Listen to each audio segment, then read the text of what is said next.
Good morning, brothers and sisters.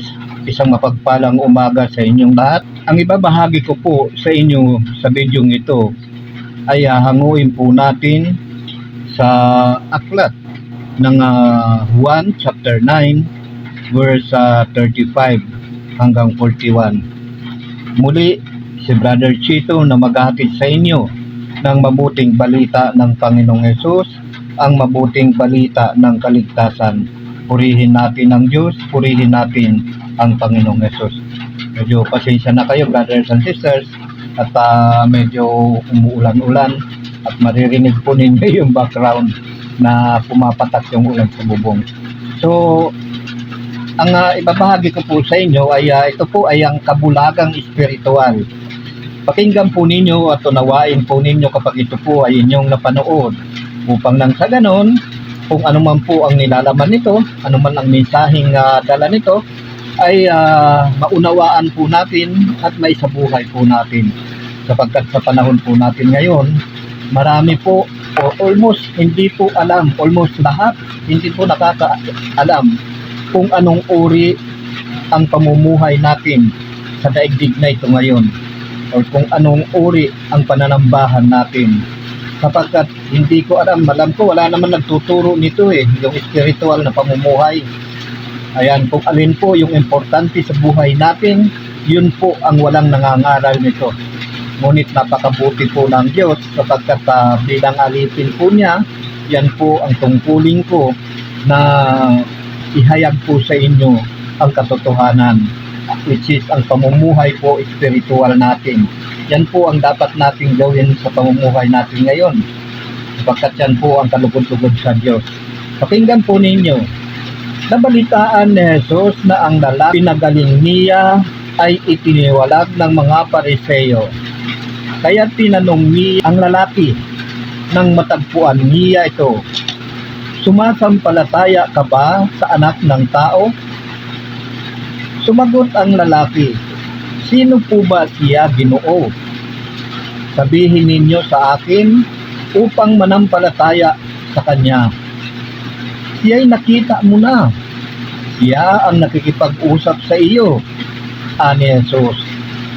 "Sumasampalataya po ako, Panginoon," sabi ng lalaki, at sinamba niya si Jesus. Sinabi pa ni Jesus, "Isang kahatulan sa sanlibutan ang pagparito ko upang makakita ang mga bulag at mabulag ang mga nakakakita." Narinig ito ng ilang Pariseyong malapit sa kanya at siya'y tinanong, "Ibig mo bang sabihin bulag din kami?" Sumagot si Jesus, "Kung kayo'y bulag, wala sana kayong kasalanan. Ngunit sinasabi ninyong nakakikita kayo, kaya't nananatili ang inyong mga kasalanan." Yan po, brothers and sisters, ang mabuting balita ng Panginoong Hesus, ang mabuting balita ng kaligtasan. Purihin natin ang Diyos, purihin natin ang Panginoong Hesus.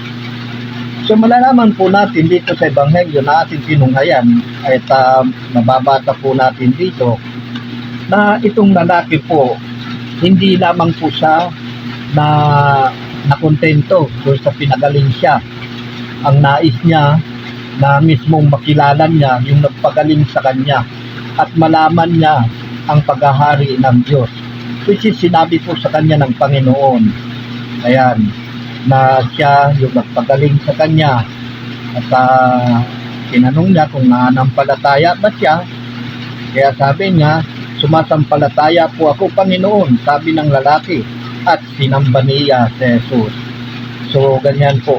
Sa panahon noon ng Panginoong Hesus, habang siya'y nangangaral, ang mga Pariseo at mga eskriba, sila po yung pinagkatiwalaan ng kautusan ni Moises upang ibahagi ito sa mga tao o sa mga nakikinig sa salita ng Diyos upang malaman po nila ang paghahari ng Diyos.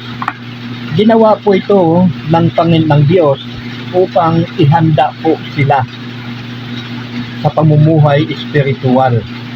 Sapagkat ang lahat pong yan ay sa pamamagitan ng Panginoong Hesus. sa katigasan ng ulo nila, itong mga Pariseo, instead na manalig sila kay Jesus, ito po ay naging kalaban po nila. Hindi sila naniniwala sa tuwing nakakagawa po ng mga pagpagaling itong Panginoong Jesus, ay kanila pang pinagwiwikaan ng hindi maganda. So, kaya ang sabi dito ng Panginoong Jesus, sumagot si Jesus, kung kayo'y bulag, wala sana kayong kasalanan. Ngunit sinasabi ninyong nakakikita kayo, kaya't nananatili ang inyong mga kasalanan. Iba po kasi yung nakikita natin. Tayo po, kapag ang pamumuhay po natin ay makasanlibutan, nakikita po natin ang mga bagay na makasanlibutan. Hindi po natin alam kung ano po yung pamumuhay espiritual at yung mga bagay na espiritual. Kaya nabulag po sila at that time, yung mga Pariseo ito at saka na-escriba at iba pa na mga tao noon. So hindi nila nalaman na ang Panginoong mismo ang nagpapaliwanag sa kanila kung ano ang kaharian ng Diyos. Hindi nila pinapakinggan ng Panginoong Hesus sapagkat ang pinapakinggan nila yung kautusan ni Moises na hindi naman nila totally nauunawaan kung ano ang ibig sabihin ng kautusan na yun. So sa panahon natin ngayon, brothers and sisters, ganun din po nangyayari po sa atin ngayon. Lumipas na ang panahon, lumipas na si Moises, at bumalik na rin ang Panginoong Hesus sa langit, sa kanyang kinaroroonan. Hindi pa rin po natin natututunan ang pamumuhay espiritual. Hindi pa rin po natin hinahanap ang pamumuhay espiritual. Hindi lang naman tayo nagtatanong ano nga ba ang pamumuhay espiritual, dahil kung nagtatanong po tayo, kung interesado po tayo na malaman o matutunan yung mga bagay espiritual, hinahanap po natin yan eh. Parang ikaw yan eh, parang ako rin yan. Halimbawa ikaw, nag-aaral ka, gusto mo mag-aral ng law. Siyempre hahanapin mo po yung mga itinuturo regarding doon sa kinukuha mong course. Ganyan din po yan. Sa pamumuhay natin ngayon, yung pamumuhay Kristiyano, hanapin po natin yung mga bagay na magtuturo sa atin tungo sa buhay na walang hanggan, which is pamumuhay espiritual. Kung magnanais po tayo na mamuhay espiritual, of course, hanapin po natin yung mga bagay na magtuturo sa atin doon sa pamumuhay espiritual. Napakasimple lamang po kung ito'y nauunawaan natin. Ang problema po, hindi po natin nauunawaan sapagkat wala po sa atin ang Espiritu ng Panginoon. Kasi hindi naman po salita ng tao itong pinapahayag po namin. Salita po ito ng Diyos. Maliban po na tayo'y panahanan ng Espiritu ng Diyos, hindi po natin maunawaan ang mga salitang espiritual. Sapagkat ang makakaunawa lamang po nito ay yung taong nagtataglay ng Espiritu ng Diyos. Katulad niyan, halimbawa, ikay nag-aral ka, tapos may kipag-argue sa'yo yung, halimbawa na lang, teacher, ikaw nag-aral ka ng law. Eh, siyempre, ang ipopromote mo ngayon, or ipapakita mo sa kanya, yung pinag-aralan mo bilang law. Siyempre, itong isa ngayon, ang ipapakita niya rin, yung pinag-aralan niya bilang teacher. Diba? Ganyan naman po yan eh. Ngayon, kung tayo po ay nagnanais ng buhay espiritual, hanapin po natin yung mga bagay na yan. At makikita po natin yan sa banal na kasulatan. So sa panahon natin ngayon, talagang wala pong nakakaunawa. Ganyan din po yung mga Pariseo at mga Eskriba noon. Ayan po yung namamana pa rin natin hanggang ngayon. Dumating ang Panginoong Hesus, sinugo ng Ama ang kanyang bugtong na anak upang tayo'y mapawalang sala, upang ang mga bulag ay makakita at yung mga bilanggo ng kadiliman ay makalaya. Ngunit ano ang ginagawa natin? Hindi pa rin tayo nakakalaya. Dumating ang Panginoong Hesus, hindi natin siya pinakinggan. Sapagkat kung pinakinggan po natin siya, di dapat naunawaan natin ang kanyang mga inaaral. Dapat naunawaan po natin yung kanyang mga utos. Ang problema, hindi po natin naunawaan, kaya po hindi po natin siya pinakinggan, kaya hindi po natin naunawaan ang kanyang mga utos. Ganyan po ang paghahari ng Diyos. Ang nais ng Diyos na tayo'y mamuhay espiritual. Kaya nga nung sinugo niya ang kanyang bugtong na anak, which is ang Panginoong Hesus, nang sabi niya dito sa aklat ng Isaiah chapter 42 verse 6 hanggang 8, na ang sabi dito ni Propeta Isaias, ang sabi ng Diyos, akong si Yahweh tumawag sa iyo. Binigyan kita ng kapangyarihan upang pairalin ang katarungan sa daigdig. Sa pamamagitan mo ay gagawa ako ng pakikipagtipan sa lahat ng tao at magdadala ng liwanag sa lahat ng bansa. Ayan po, sa pamamagitan ng Panginoong Hesus, gagawa siya ng pakikipagtipan ang Ama sa lahat ng tao.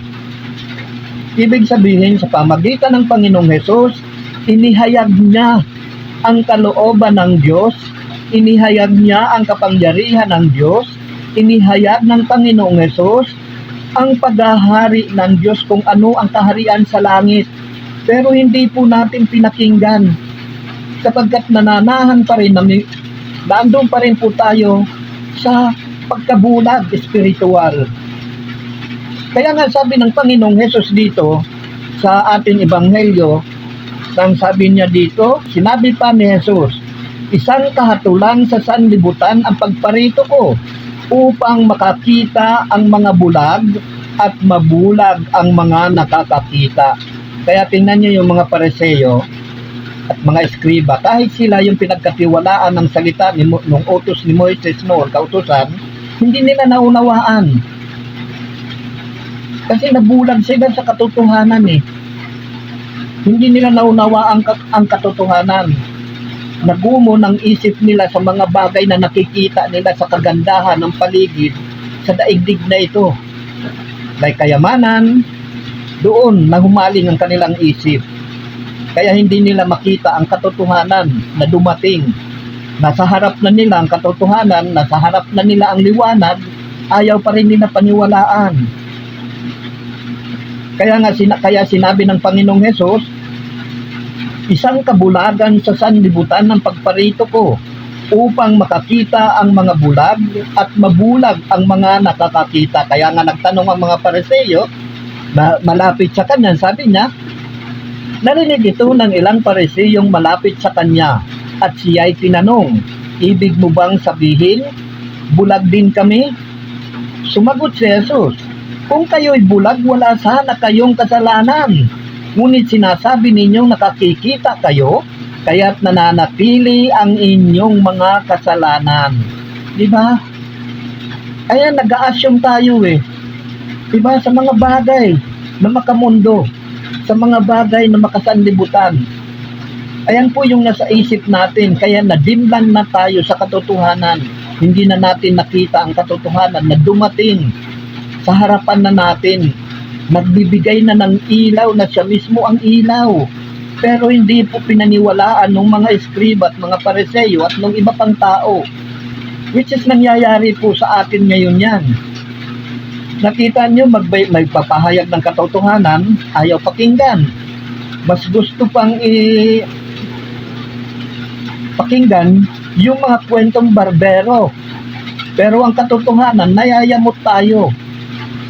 Ganyan po tayo kasi namana po natin yan doon sa mga ninuno natin. Di ba?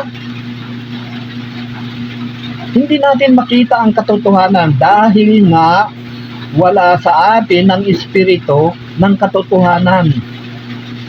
Dahil kung nasa atin po ang espiritu ng katotohanan, makikinig po tayo sa katotohanan eh.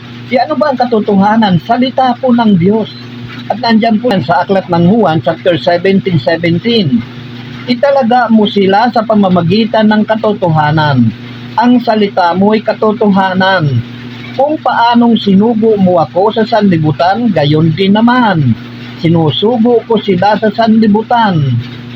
Ayan po, Kaya kung tayo'y sinugo ng Panginoong Hesus sa sanlibutan upang ipahayag ang katotohanan, di dapat ang sinasabi natin, ang ipinapahayag natin is katotohanan, salita ng Panginoon.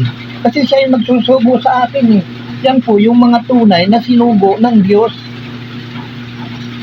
Na, hindi po yung mga ipinapahayag, yung mga rebulto. Yan po ay hindi po sinugo ng Diyos yan, ay sugo ni Satanas po yan. Sapagkat ang Diyos, ang Panginoong Hesus, italaga mo sila sa pamagitan ng katotohanan dahil ang salita mo ay katotohanan. Ngayon, yung nagpapahayag ng mga ipinopromote nila, yung mga rebulto, alam na ninyo na hindi po yan sa Diyos. Mga kampon po ni Satanas yan, sapagkat ang itinuturo ng Diyos katotohanan, ang salita niya. Hindi niya sinabi na ipangalat nyo yung ipangaral ninyo, yung rebulto eh. Ang sinabi ng Panginoong Hesus, kung hindi ipakilala ang kaharian ng Diyos, nung sinugo niya ang 12, na alagad niya, nung sabi, ipahayag ninyo na malapit ng maghari ang Diyos. Ganun din dun sa 72 na sinugo niya. Ganun din ang sinabi ng Panginoon, ipahayag ninyong malapit ng maghari ang Diyos. Hindi yung mga rebulto. Kaya doon makikilala natin po ang isang tao na totoong nangangaral ng salita ng Diyos. Ang ipinangangaral po, literal na salita ng Diyos, hindi yung mga rebulto. Pinaparangalan ng rebulto. Yan po'y kampo ni Satanas po yan. Yan po ang lagi natin tatandaan. Sapagkat sa pasimula pa naman po, ay sinabi na po ng Diyos yan na huwag kayong gagawa ng mga larawan na inanyuan at yung mga Diyos-Diyosan. Kaya dyan po natin malalaman yung tunay na nagpapahayag ng salita ng Diyos o yung sinugo ng Diyos. So napakalinaw po. Kaya nga nung dumating ang Panginoong Hesus, nangaral po siya, ipinakilala niya ang paghahari ng Diyos. Pero walang naniniwala sapagkat bulag na po sila sa katotohanan. Ganyan din po tayo ngayon sa panahon natin. Ayan po. Ngayon, ang nakapagpapahayag po ng salita ng Diyos, ibig sabihin, tinawag po yan ng Diyos. Kasi wala po ang kahuan, walang tatanggapin ang tao malibang pagkalooban siya ng Diyos. Kapag pinagkalooban ka ngayon ng Diyos, kailangan ipakilala mo ang Diyos. Ipakilala mo yung pagkahari niya, ipakilala mo yung kaharian niya, ang kalooban niya. Hindi yung mga rebulto, hindi yung mga imahin. Kapagkat wala po yan sa Biblia. Nililindang lamang kayo ng mga kampon ng Satanas na yan. Kaya nga nung dumating din ang Panginoong Hesus, pinakilala niya na ang sabi nga dito sa Isaiah, ikaw ang magpapadilat sa mga bulag at magpapalaya sa mga bilanggo ng kadiliman. Kaya sinugo ng Diyos ang bugtong na anak. Siya yung magpapalaya eh. Siya magpapadilat sa mga bulag at siya yung magpapalaya sa mga bilanggo ng kadiliman. Kaya ang problema po kasi sa atin, hindi natin pinakikinggan ang katotohanan. Bagkus ang pinakikinggan po natin yung walang kwentang mga salita, yung mga kwentong barbero. Yung katotohanan po, hindi na natin naunawaan. Kawawa po tayo, kawawa kayo kung kayo'y magpapalinlang sa mga taong ganyan. Iligtas po ninyong, may karapatan po kayong iligtas ang inyong sarili kasama ang Panginoon. Huwag po kayong magpapaniwala sa mga ganyang inililigaw lang po kayo niyan upang hindi po kayo manampalataya sa tunay na salita ng Diyos. Buhay po ninyo yan. Ako tagapagbahagi lamang, tagapangaral lamang sa inyo. Binabahagi ko po ang kaharian ng langit. Binabahagi ko ang salita ng Diyos. Kung anong inuutos sa akin ng Diyos, yun po. Actually, ito brothers and sisters, magto 2 weeks na po ito ngayon. Itong kabulagang espiritual. Hindi ko po ito magawa-gawa sapagkat kapag hinaharap ko na po ito, Nawawala po sa isip ko, walang laman ng isip ko. Paano ko ba ipapahayag ito? Paano ko ba gagawin ito? Paano ko ba i-share ito, ibabahagi ito? Magto 2 weeks na po ito. Last week, hindi ko nagawa ito sapagkat sa tuwing haharapin ko po ito, wala pong laman ng isip ko tungkol sa salita ng Diyos. Maraming laman. Yung mga kamunduhan, mga bagay dito sa sanlibutan, yan ang laman. Actually, nagpagawa nga ako dito nito doon sa isang app, ayoko lang banggitin. Maganda, kapatid. Kung tayo talagang hindi sinugo ng Diyos, napakaganda. Kung iisipin mo na talagang accurate doon sa pangangaral ng salita ng Diyos. Nandun, pero hindi ko ginawa kasi lagi sinasabi sa akin ng banal na espiritu, kaya ka nga binigyan ng espiritu ng Panginoon upang gamitin, upang subaybayan ka, upang gabayan ka. Kasi nandito yan sa aklat ng Juan chapter 16, 12 hanggang 13 or 14. Kaya hindi ko po magawa-gawa ito. Ngayon, humingi ako ng tawad kanina kasi nagpagawa nga ako ito doon sa isang app kung ano gagamitin ko. Ngayon, humingi ako ng tawad kanina mga kabadaling araw. Sabi ko, patawarin niyo po ako, Lord, kung yun po ang dahilan kaya nagiging mapuro lang isip ko, wala po akong maalala sa inyong mga salita, patawarin niyo po ako. Ngayon, kung talagang kayo ang nagsugo sa akin, ibigay nyo po sa akin yung tamang aral po dyan. Kasi wala pong pumapasok sa isip ko Sabi ko nang ganon. Kaya mo, pagkatapos ng gawain ko kanina, pagharap ko dito, ito yung ibinigay sa akin. Ito yung gawin mo. Ganyan po. Kasi kung kung ako'y sariling lamang, at kung hanap ko dito sa pangkapakanan ko po, pang sariling kapakanan, napakaganda po yung ginawa ng app na yon. Iisipin mo talagang accurate doon sa kailangan mo. Pero may ang Diyos buhay Ayaw niya payagan na gamitin ko yon sapagkat may ibinigay sa akin na karunungan Bakit hindi yun ang gamitin ko? Hindi yun ang isang guni ko. Ayun ang sabi sa akin. Kaya nung humarap ako kanina dito, nagawa ko. Ganyan po, brothers and sisters. Hindi po papayagan ng Diyos ang kanyang mga hinirang na basta-basta na lamang kung magpahayag. Maganda po yung ginawa sa akin nung app na yon. Hindi ko lamang po babanggitin, pero napakaganda po. Kung iisipin natin, kung ordinaryong tao lang, talagang tugmang-tugma naman. Kung wala kang pananagutan sa Diyos, hindi nakikita ng Diyos, isipin ko walang Diyos, maaari siguro gamitin ko yon. So yan. Kaya nga sabi nga dito, ikaw ang magpapadilat sa mga bulag at magpapalaya sa mga bilanggo ng kadiliman. Pinalaya na po tayo, kapatid. Kaya wag na po tayong manatili sa kadiliman. Huwag na tayong manatili doon sa mga bagay ng makamundo, sa mga bagay ng laman, makalaman na bagay. Sapagkat mamamatay po tayo roon kung hindi tayo aalis doon. Ako si Yahweh lamang ang inyong Diyos. Walang ibang Diyos na maaaring umangkin sa aking kaningningan, ni makaagaw sa aking karangalan.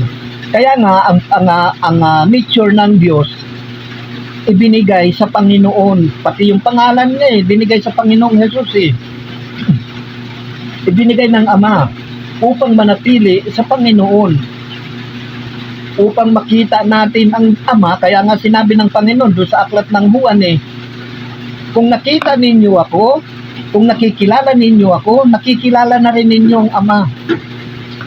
Pero hindi sa pinaniwalaan ng mga eskriba, ng mga Pariseo. Kaya nung lumapit sila kay Jesus, nagtanong sila, Ang sabi nila, ibig mo bang sabihin bulag din kami? Kaya sinagot sila ni Jesus, kung kayo'y bulag, wala sana kayong kasalanan. Di ba?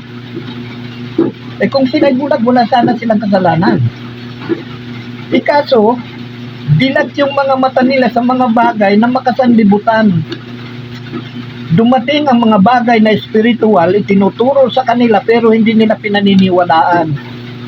Ang pinaniniwalaan nila yung mga nakaano sa kanila, sa kanilang isipan. Sino ba yung tinutukoy na itong lingkod? Ayan. Sino ba ang lingkod na tinutukoy dito sa Aklat ng Juan? Ayan. Pakinggan po natin. Ang Panginoong Hesus ang tinutukoy dito sa Isaias na ito. Nung siya ay mag-uumpisa, susuguin siya ng Ama. Ayan. Kaya nga sabi nga dito,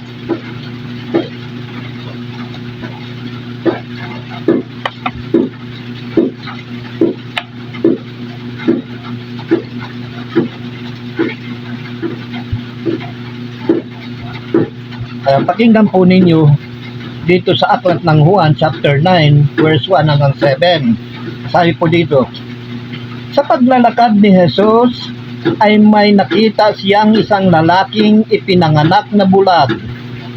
Tinanong siya ng kanyang mga alagad, Rabi, sino po ang nagkasala? At ipinanganak na bulag ang lalaking ito, siya o ang kanyang mga magulang? Sumagot si Jesus, ipinanganak na bulag ang lalaking ito, hindi dahil sa nagkasala siya o ang kanyang mga magulang, kundi upang mahayag ang kapangyarihan ng Diyos. Kaya kundi upang mahayag ang kapangyarihan ng Diyos. Wala man talagang bulag eh. Kaya lang yung mga bulag kasi ayaw nilang manalig sa Diyos. Dumating na yung nagpapagaling, nagpapadilat. Kaya nga sabi dito sa Isaiah chapter 42 verse 7, nang sabi ng Propeta Isaiah, ikaw ang magpapadilat sa mga bulag at magpapalaya sa mga bilanggo ng kadiliman. Ayan na po yung nasa 9. Pinadilat na ng Panginoong Hesus yung bulag. Tuloy, dapat nating gawin ang mga ipinagagawa ng nagsugo sa akin, di ba? Kaya nagsalita dito sa Isaiah sa pamagitan ni Propeta Isaiah, ang Ama, ang Diyos. Kaya nga dito sa 6, ang sabi niya, ako si Yahweh tumawag sa iyo. Binigyan kita ng kapangyarihan upang pairalin ang katarungan sa daigdig. Sa pamamagitan mo ay gagawa ako ng pakikipagtipan sa lahat ng tao at magdadala ng liwanag sa lahat ng bansa. Magdadala ng liwanag. Ano bang liwanag ito? Hindi po liwanag ng ilaw. Ito po yung liwanag espiritual sa mabumuhay natin. Ikaw ang magpapadilat sa mga bulag. Although nangyari po yan, literal, na pinadilat niya yung mga bulag. At magpapalaya sa mga bilanggo ng kadiliman. Diba? Nadimlan na po ang kaisipan natin sa mga bagay na makasanlibutan. Kaya hindi po tayo makalaya-laya, kaya hindi po natin maunawaan ang salita ng Diyos sapagkat nadimnan na po, pinalaya na po tayo sa pamagitan ng Panginoong Hesus, pero hindi po natin pinakinggan. Ang pinakikinggan po natin ay yung mga kwentong barbero. Kaya hindi po tayo makalaya-laya doon sa kadiliman. Pati utak po natin, pati isip po natin nadimnan. Kaya hindi natin maunawaan ang salita ng Diyos. Hallelujah. Diba? Kasi kung ano-anong mga inintindi po natin yung mga bagay dito sa daigdig na ito, mawawala po ang lahat ng yan. Kaya ang nais ng Diyos na tayo'y mamuhay espiritual. Dapat nating gawin ang mga ipinagagawa ng nagsugo sa akin. Samantalang araw pa, dumarating ang gabi at wala nang makagagawa. habang ako'y nasa sanlibutan, ako ang ilaw ng sanlibutan. Ayan, ang ilaw ng sanlibutan, kaso hindi nila pinakinggan. Kaya nga sa pagdating dito sa aklat ng Juan pa rin, chapter 8:12, nang sabi dito ng Panginoon, pinakilala niya na. Ang sabi ng Panginoong Hesus, ako ang ilaw ng sanlibutan.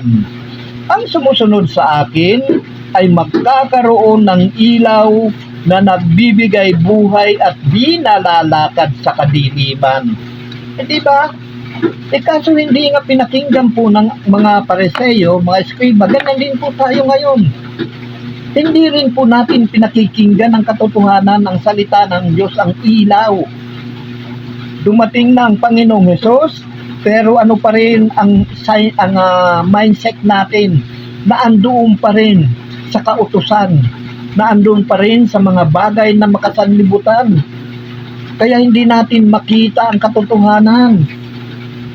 Ang nakikita natin yung mga sabi-sabi, mga chismis, kwentong barbero. Kaya nang nakikita natin ang katotohanan, hindi po natin nakikita. Which is ang salita ng Diyos. Ang nakikita natin ay salita ng tao, kwento ng tao, sinasabi ng tao. Magsama-sama kayong mga tao. Ayaw ninyong unawain ang salita ng Diyos eh. Di ba? Magsasama-sama kayo niyan. Kapatid, kaya po napunta, kaya po sinugo ng Diyos ang bugtong niyang anak upang siya po ang maging tulay natin patungo sa kaharian ng langit. Kaya nga itinuro na po ng Panginoon kung paano, ano ang kaharian ng langit, ano ang paghahari ng Diyos, nandito po yan lahat. Kung paano tayo makapapasok doon, ano ang dapat nating gawin, kumpleto po yan. Lahat ng katanungan natin, kung tayo ay nagtatanong sa sarili natin tungkol sa pamumuhay espiritual, tungkol kung paano tayo magkakaroon ng buhay na walang hanggan, na andito po yan. Dito lamang po natin puntahan sapagkat hindi po kayo ililigaw nito. Huwag po sa tao, huwag po sa kapwa ninyo. Kahit sa atin, huwag po kayong magtatanong, dito po ninyo. Halimbawa, magtanong man kayo sa akin, papaliwanag ko sa inyo, kapag hindi kayo satisfied, na andito po sa Biblia. Huwag po kayo basta-bastang naniniwala.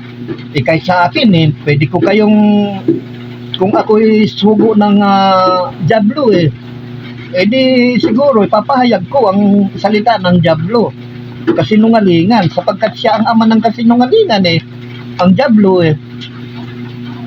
Ngayon, kung magpapahayag ako ng kasinungalingan, di anak ako ng Diablo, dahil siya ang ama ng kasinungalingan Pero ang ipinapahayag ko po sa inyo ay katotohanan, salita ng Diyos. Kaya hindi kayo pwedeng maliligaw dito. Ayaw lang ninyo pakinggan. Para kayong mga Pariseo at saka mga Eskriba, dumating ang Panginoong Hesus, ayaw nilang pakinggan. Kaya hindi nila naunawaan ang salita ng Diyos. Diba? Ano ang mensahe nito sa atin? Upang ang mga tao ay mamuhay ng ayon sa espiritual na pamumuhay. Nais ng Diyos na tayo'y mamuhay espiritual. Puntahan po natin sa aklat ng Roma, chapter 8, verse 1 hanggang 17, na ang sabi dito. Ayan po. Yan po ang nais ng Diyos. Ito po ang kalooban ng Diyos. Upang tayo'y mamuhay espiritual, hindi po yung mga bagay sa daigdig na ito, sapagkat tayo'y may kamatayan, mamamatay po tayo kung hindi po natin iiwanan yung pamumuhay makalaman. Katulad ng mga Pariseo at mga Eskriba, itinuro na sa kanila, sila ang may hawak, pinagkatiwalaan ng salita, yung kautusan ni Moises, pero hindi nila maunawaan ang kanilang ipinapahayag. Hindi nila maunawaan ang kautusan. Kasi yung kautusan narating, which is ang Panginoong Hesus, upang tayo'y mamuhay espiritual. Kaya nga itinuro ng Panginoong Hesus Kaya nga ang una pa lang nung sinabi ni Juan Bautista doon sa pagdating ni Juan Bautista sa ilang nung siya'y nangangaral, sinabi na yan. Pakinggan natin kung anong sabi dito sa aklat ng Mateo chapter 3 verse 11. Ang sabi dito, binabautismuhan ko kayo sa tubig bilang tanda ng pagsisisi ninyo at pagtalikod sa inyong mga kasalanan. Ngunit ang dumarating na kasunod ko ang magbabautismo sa inyo sa Espiritu Santo. Hallelujah. Di ba? Pinakinggan ba natin ito ngayon? Wala. Hindi natin pinakinggan, hindi natin alam ito. Ipinauna na po ni Juan Bautista na ang sabi, binabautismuhan ko kayo sa tubig bilang tanda ng pagsisisi ninyo at pagtalikod sa inyong mga kasalanan. Ngunit ang dumarating na kasunod ko ang magbabautismo sa inyo sa Espiritu Santo at sa apoy. Siya'y makapangyarihang kaysa akin. Hindi ako karapat-dapat kahit tagadala ng kanyang panyapak. Hawak niya ang kanyang kalaykay upang alisin ang dayami. Titipunin niya sa kamalig ang trigo. Ngunit ang ipay susunugin sa apoy na di mamamatay kailanman. Ano bang ipatinutukoy dito? Yung mga taong ayaw manalig sa salita ng Diyos, ayaw sumunod sa kautusan ng Diyos. Yan po ang ipa. Kaya kung tayo magiging ipa, mapapasama tayo doon sa susunugin. Dapat maging trigo tayo. Diba? Pinakilala na po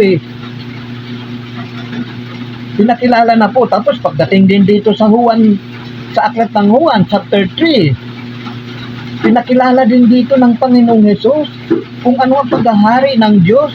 Na ang sabi niya dito sa aklat ng Juan, chapter 3, verse 3, to the following. Sumagot si Hesus, sinasabi ko sa inyo, maliban na ipanganak na muli ang isang tao, hindi siya paghaharian ng Diyos. Paano kung maipapanganak na muli ang isang tao kung matanda na siya? Makapapasok pa ba siya sa tiyan ng kanyang ina para ipanganak uli? Tanong ni Nicodemo. Sinasabi ko sa inyo, ani Jesus, maliban na ang tao'y ipanganak sa tubig at sa espiritu, hindi siya paghaharian ng Diyos. Ang ipinanganak sa laman ay laman, at ang ipinanganak sa espiritu ay espiritu. Huwag kayong magtaka sa sinabi ko, lahat ay kailangang ipanganak na muli. Hindi po natin naunawaan, hindi po natin naintindihan yan, at walang nagpapahayag po sa atin yan.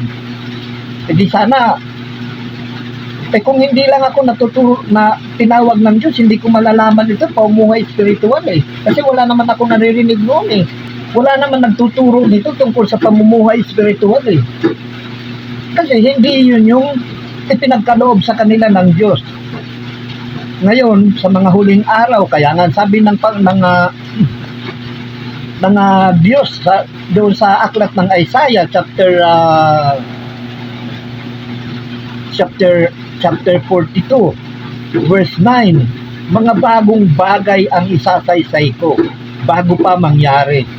Kaya po ngayon, ako po bilang alipin, wala pong nagpahayag nito Umabot na ako ng 50 years old, hindi ko pa narinig na may nangaral tungkol sa pamumuhay espiritual. Well, kalooban ng Diyos na ipahayag sa atin sapagkat yan po ang nangarapat na tayo'y mamuhay according to the Espiritu.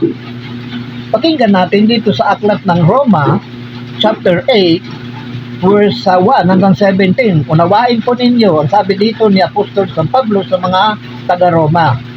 Si Apostol San Pablo, ang sinasabi ko po, siya po ang sumulat nito. Hindi po ang Diyos, kasi iba yung ang Diyos, iba po yung apostol. Pero, kapag sinulat ng mga apostol, ibig sabihin, meron pong basbas yan ng Panginoon. Kaya yan po, yung espiritu niya na sumasapot yun po yung nagtuturo noon. Ganon din po ako. Yung ipinagkalob sa akin na espiritu ng katotohanan, Yan din po yung nagtuturo sa akin. Katulad nito ngayong ebanghelyo na tinunghayan natin, 2 linggo na ito halos na ginagawa ko pero hindi ko matapos-tapos kasi walang pumapasok sa kukote ko. Puro mga karumihan na sa kukote ko. Kung hindi pa ako humarap kanina ng pagsisisi, hindi pa ako humingi ng tawad hindi ko magagawa ito. Pakinggan natin dito sa aklat ng Roma chapter 8 verse 1 hanggang 17. Kaya nga hindi nahatulang maparusahan ang mga nakipag-isa kay Kristo Jesus. Wala na ako sa ilalim ng batas ng kasalanan at kamatayan, sapagkat pinalaya na ako ng batas ng Espiritong nagbibigay buhay, bunga ng pakikipag-isa kay Kristo Jesus. Ginawa ng Diyos ang hindi nagawa ng kautusan. Ayan po, ginawa ng Diyos ang hindi nagawa ng kautusan. Ayan.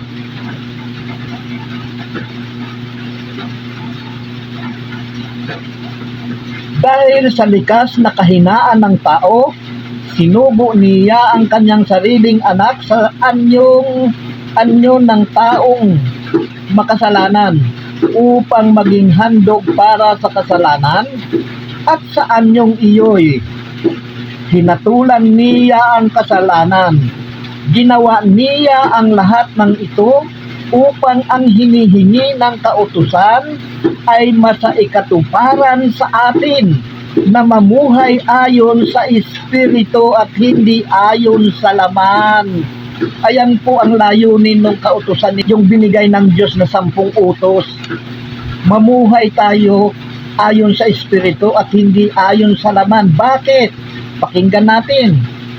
Sapagkat ang mga namumuhay ayon sa hilig ng laman ay nahuhumaling sa mga bagay na ukol sa laman. Ngunit ang namumuhay sa patnubay ng Espiritu ay nagsisikap ukol sa mga bagay na espiritual. Humaling sa mga bagay ukol sa laman ay magbubulig sa kamatayan. Pakinggan po ninyo.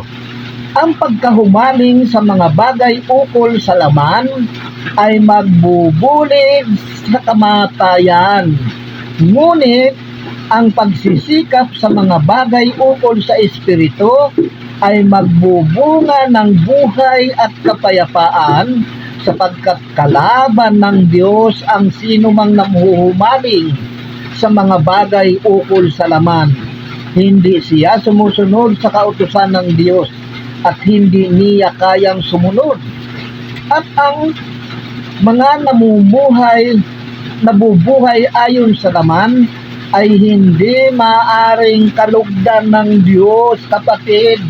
Katulad ng mga Pariseo at mga Eskriba na hindi sila kinalugdan ng Diyos, kaya hindi nila naunawaan na dumating na sa kanila ang ilaw, na sa harapan nila ang ilaw, which is ang Panginoong Jesus.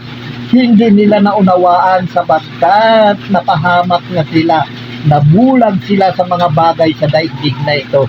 Yan po ang kahinatnan din po sa atin kung tayo po ay mananatili sa mga bagay na yan tuloy. At ang mga nabubuhay ayon sa laman ay hindi maaaring kalugdan ng Diyos. Ngunit hindi na kayo namumuhay ayon sa laman, kundi ayon sa Espiritu. Kung talagang nananahan sa inyo ang Espiritu ng Diyos, kung ang Espiritu ni Kristo ay wala sa isang tao, hindi siya kay Kristo. Ngunit kung nasa inyo si Kristo, bagamat patay na ang inyong mga katawan dahil sa kasalanan, buhay naman ang inyong Espiritu dahil sa pinawalang sala na kayo. Kung nananahan sa inyo ang Espiritu ng Diyos na siyang muling bumuhay kay Jesucristo, ang Diyos ding iyan ang magbibigay ng buhay sa inyong mga katawang mamamatay sa pamamagitan ng kanyang Espiritong nananahan sa inyo. Mga kapatid, hindi na tayo alipin ng likas na hilig ng laman. Kaya hindi na tayo dapat mamuhay ayon sa laman, sapagkat mamamatay kayo kung mamumuhay kayo ayon sa laman. Ngunit kung pinapatay ninyo sa pamamagitan ng Espiritu Santo ang mga gawa ng laman, pabubuhay kayo. Ang lahat ng pinapatnubayan ng Espiritu ng Diyos ay mga anak ng Diyos, sapagkat hindi kayo tumanggap ng espiritu ng pagkaalipin upang muling matakot.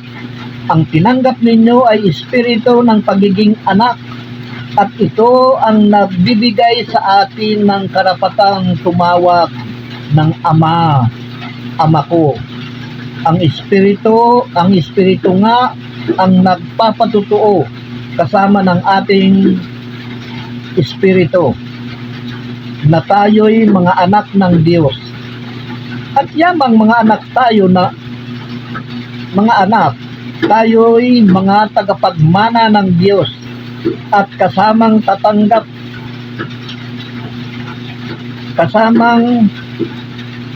tagapagmana ni Kristo.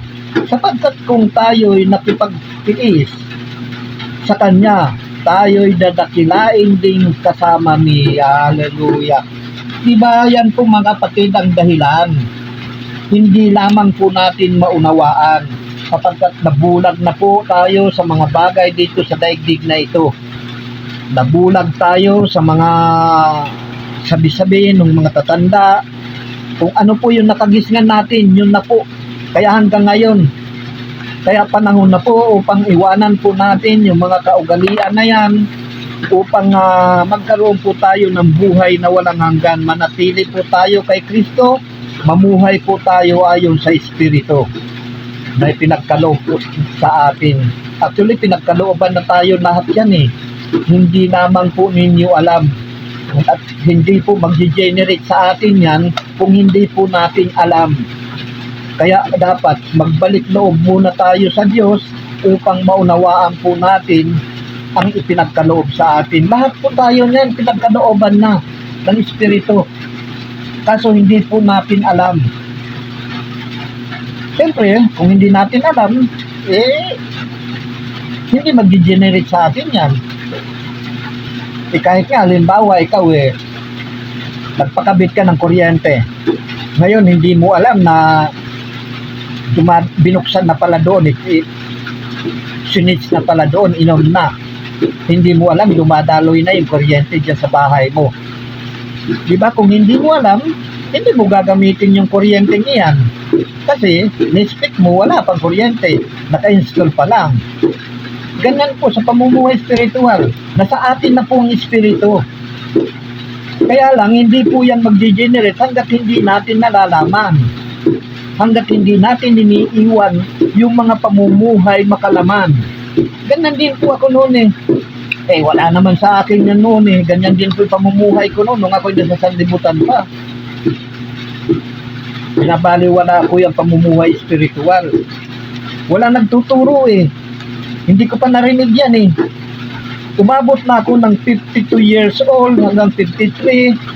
Ngayon 56 na ako, mag-57 na rin. Wala pa akong naririnig na nangangaral spiritual, pamumuhay spiritual. To be honest, wala akong naririnig. Kaya napakabuti po ng Diyos, mga brothers and sisters, at narito po ako bilang alipin ng Diyos. Narinig po ninyo ngayon ang pamumuhay spiritual. May panahon pa po tayo. Baguhin po natin ang pamumuhay, pananaw natin sa buhay natin. Unang gawin ninyo, magbalik loob kayo sa Diyos, pagsisihan ninyo ang inyong mga kasalanan, at talikdan. Katulad ng sinabi ni Juan Bautista, binabautismuhan ko kayo sa tubig bilang tanda ng pagsisisi ninyo at pagtalikod sa inyong mga kasalanan. Ngunit, ang dumarating na kasunod ko, siya ang magbabautismo sa inyo sa Espiritu Santo at sa apoy. Diba? Kasi maliban na tayo'y mabautismuhan, sa isang bautismo na yon, wala. Hindi po tayo paghaharian ng Diyos. Hindi po natin maunawaan ang salita ng Diyos. Kapagkat ang naunawaan natin, yung mga salita ng tao na na-adapt natin. Na-adapt natin yan Mula pa yan sa mga ninuno natin Tapos wala rin nangangaral at tungkol sa spiritual, wala na. Lalo tayong nalubog. So yan lamang po, brothers and sisters. Sana po ay magbigay buhay or panibagong buhay sa inyo ang mabuting balitang ito ng Panginoon. Hanggang sa muli, brothers and sisters, God bless you all. Thank you, Lord. Thank you, Jesus.